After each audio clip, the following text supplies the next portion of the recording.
This whole idea of knowing what to do and not doing it is rampant. It seems ridiculous. It's like, well, who would do that? And the answer is nearly everybody does it.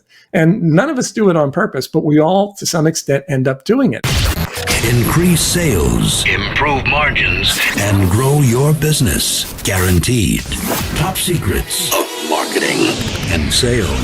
Now, David Blaze. Hi, and welcome to the podcast. In today's episode, co-host Jay McFarland and I will be discussing how to monetize your sales pipeline. Welcome back, Jay. Thank you, Dave. It's such a pleasure to be here, and I really can't wait to talk a little bit more about this process. I see people who kind of think they have a pipeline, but they're not sure exactly what to do with it. So a good, important topic today. Yeah, what to do with it, or in a lot of cases, even what it is. I think even before we can talk about how to monetize it, you almost have to identify it. What is it? What is your sales pipeline? Who is it? Who are the people who are in it? Where is it located? Is it just inside your head? Because if it's just inside your head, you're leaving enormous amounts of money on the table. Yeah, and we've talked in the past about key performance indicators, KPIs. And so first you have to know what that pipeline is. Then you have to know how to track it and where people are at in each stage so that things ideally trigger automatically. I think that's the end goal, but getting there can be difficult. Yeah, I mean, I think of it in terms of filling it, prioritizing it, and then tackling it. Because if you're not sort of doing it in that order, I think it's going to potentially be problematic for you. All right, then let's start with filling it. Let's get that going. Okay, well, when we talk about filling our pipeline, after we've identified what it is and where it is, filling it obviously is the biggest thing. And I think a lot of salespeople tend to think of this as being pretty important, getting new leads into their pipeline. And of course, it is very important. It's the number one step, because until you know who's in there, you don't really have anything that you can do. You got to have the prospect first. So filling it starts with asking yourself, who goes in here? And what types of clients am I looking for? Are they in particular types of industries? Are they located in a particular geographic area? What are the different things that I'm looking for in terms of a good, solid prospect for my pipeline? So who goes in is very important, but who stays out is also extremely important. And we don't think about this, but it is so critical.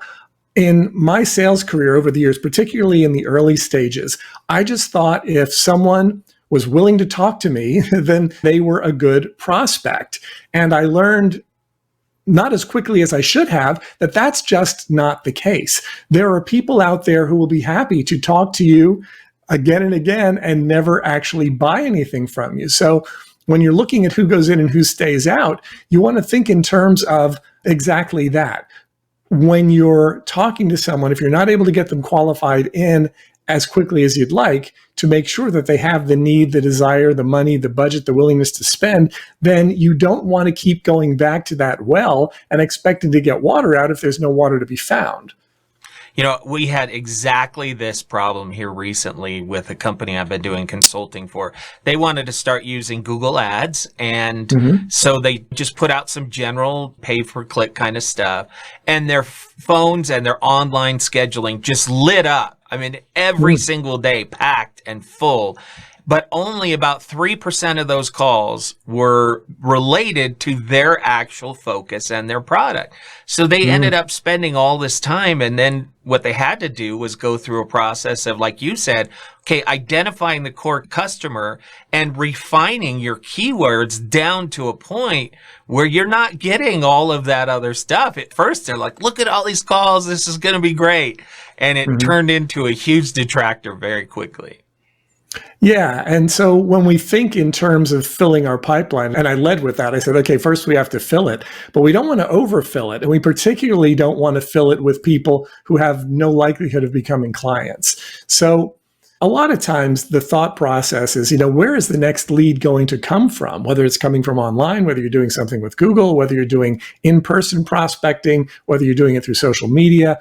where they come from is not as critical as making sure that you're getting people into the pipeline that you can qualify in or out as quickly as possible. So that's really the first thing. Fill it, but don't overfill it. Because I know people who have what they think are sales pipelines. It's basically a database of thousands of people that they're never going to get to because they didn't do the second thing we're talking about, which is to prioritize it and decide, who are the people in here that I need to be in touch with now? We need to rank the contacts inside that database so that we can be in touch with the right people at the right time. I mean, that's really all prioritization is, starting with the most important contacts first. And that's a challenge sometimes too, is to say, okay, well, who is most important? Is it what they refer to as the bleeding neck thing, who's in the most trouble? Or is it, hey, I've got a really good, loyal client who reached out to me. Do I reach out to them first, or do I reach out to the person who's screaming who I might not know as well? And that's a personal decision, but in a lot of cases, you need to do your prioritization based on what's most important to you. If it's serving a really good customer first, then that person has to come first. If somebody else is screaming for service, but they're new prospects and you have no idea whether or not they can spend a dime with you, you need to decide how that's going to fall on the prioritization scale. And to the extent possible, if you have help, if you've got an administrative assistant who can help with some of that stuff, that's great. But prioritization is absolutely key. Is it our best customers? Is it the person with the biggest, most pressing need? Now, biggest and most pressing are also two different things, right? Somebody might have a very pressing need for a very teeny tiny order. And so if that's the case, does it make sense for you to step away from what you're doing with a bigger, more important order or customer to deal with somebody who's got something smaller in mind? And once again, you got to make some of these decisions for yourself. But when you recognize that there are different criteria that go into this decision, then it really becomes more of a simple thought process, because you make those calls for yourself and then you make those decisions accordingly. And there are always people who are going to have time-sensitive projects. So where does that fall into the overall scheme of things? People, say they need stuff tomorrow or they need it immediately. And sometimes that's the case and sometimes it's not. So finding those things out is also part of this process. Yeah, one of the ways I've seen this done, kind of what you're talking about, is identifying where different leads are coming from. So I have leads that are referrals and I have leads that are from Google Ads. And then I'm tracking my close rate on both of those leads. And I'm realizing that the ones that come from referrals or my current database, my close rate is 30% and from Google it's 10%. To me, that's a great way to be able to identify where you should focus your time. Yeah. And in those situations too, I mean, some people will look at that and say, well, I got 30% here and 10% there. Let's forget about that. But hey, 10% is still 10%, right? And if your qualification procedure is tight and you can disqualify the unqualified as quickly as possible, and I'm sure we'll talk about that in future podcasts as well, then it makes perfect sense to look at that, because the 10% that you're getting from one source might actually perform better than the 30% you're getting somewhere else, depending on how large a customer it is and what they're buying. So there are all those different factors involved. And it's smart. What you're doing is very smart, looking at that and trying to make those best decisions based on what's actually happening in real life in your customer base and in your prospect base. Yeah. Such a great point, because I may be able to close 30% of this type of lead, but I'm only getting 3 of those a day. And then on the 10% side, I'm getting 20 of those a day. So that's part of that calculation, right? Yeah, 10% of 20 is 2. So if you can pick up 2 customers from it, then you don't want to throw that away. Yeah, absolutely. And I think the other part is you don't have to ignore those smaller percentages or things. You can have systems to deal with those people. Maybe you put them in a drip program so that they're still getting contact from you. There's other ways. You're not going to just, kiss those people goodbye. You just may have a different way to reach out to them. Absolutely. All right, so we talked about identifying it first, but then in terms of the 1, 2, 3 of it, filling your pipeline, prioritizing your pipeline, and then tackling. So we talked about filling it and prioritizing it. Now, when it gets down to tackling, it's really just a matter of doing. Once you've done your prioritization, once you've decided who the next person is or who's the first person I need to be in touch with, then it's a matter of executing on your plan. So your prioritization is essentially your planning stage, and then tackling it is just about taking action. It's about doing it. And we'll be talking about things like call reluctance and things like that in future podcasts. But this whole idea of knowing what to do and not doing it is rampant. It seems ridiculous. It's like, well, who would do that? And the answer is nearly everybody does it.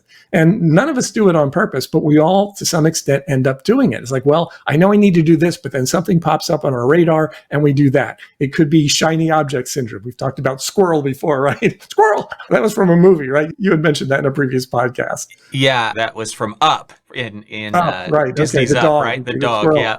Yeah. Yeah. And I think we can all relate to that. So it's like we know what we need to do, but then we get distracted. And so tackling it simply means having the self-discipline to, once you've made that plan, to stick to that plan and follow your instincts in that regard. Because if you've taken the time to identify who needs to be in touch next, then you want to make sure that that's the person that you're being in touch with. It's very straightforward, but needs to be mentioned because a lot of times it just doesn't happen. There are probably situations, I know I've been in this situation, probably anybody who's watching this podcast has been in a situation where you're like, oh, I really need to call so-and-so. I really need to get in touch with this person or that person. And then days go by or weeks go by or months go by. And in a lot of cases, it's because you didn't do step 2. You didn't prioritize it. You didn't actually put that person on a list at or near the top of that list where they would be seen and it could be acted on. And once again, going back to what we started out on this, if you're doing it all in your head, you are going to miss things. There's no way you will not miss things. It's just the way things work. You get it down on paper, you get it into one prioritized list, you organize it, you sort it, you start at the top and work your way through. That's about the best way that you're ever going to be able to get these things done. So the topic that we started out with was monetizing your pipeline. Now, all we've really talked about is filling it and prioritizing it and tackling it, but that's what leads to the monetization, because it's the failure to do those things that puts you in touch with a lot of the wrong people at the wrong time with the wrong words that leads to non-monetization. So if you really want to monetize your pipeline, you still need to focus on these 3 things. First, you have to fill it, then you have to prioritize it, and then you have to tackle it. And be ruthless about eliminating poor quality prospects. Yeah, I totally agree with you. And again, looking at tackling, knowing your sales cycle is something that can be critical. Like if you discover that if you don't get back to them in a week, then the close rate goes down. I mean, it depends on what type of business you have, but that timeliness is also something you should study and look at, because you may learn, if I don't get back to these customers in 48 hours, then my percentages go way down. Absolutely. I mean, I've always maintained that a hot lead is like a hot cup of coffee. It doesn't get any hotter as a result of neglect. You've got to get to it fast. And leads are like that. And I know I've made that mistake in my business over the years where something comes in, I get distracted, you follow up later, and they're like, oh, I already took care of that. It's like, oh, now I haven't done that at all recently, but I know years ago and in the early stages, I just have things falling through the cracks because I didn't do this consistently. These 3 things. When you do it, it works really well. When you don't, you really pay the price. Yeah, absolutely. How do people find out more, David? Well, you can go to topsecrets.com/call if you'd like to have a call with myself or my team to talk about how you'd like to grow your sales and profits. We can have a strategy session, discuss where you're struggling, what you're looking to do, and if we can help, we'll tell you how we can do that. And if we can't help, we'll tell you that too. So I'd start with that, topsecrets.com/call. All right, Dave, I love it. Thank you so much for joining us today. Thank you, Jay. Increase sales, improve margins, and grow your business. Guaranteed. Top Secrets. TopSecrets.com.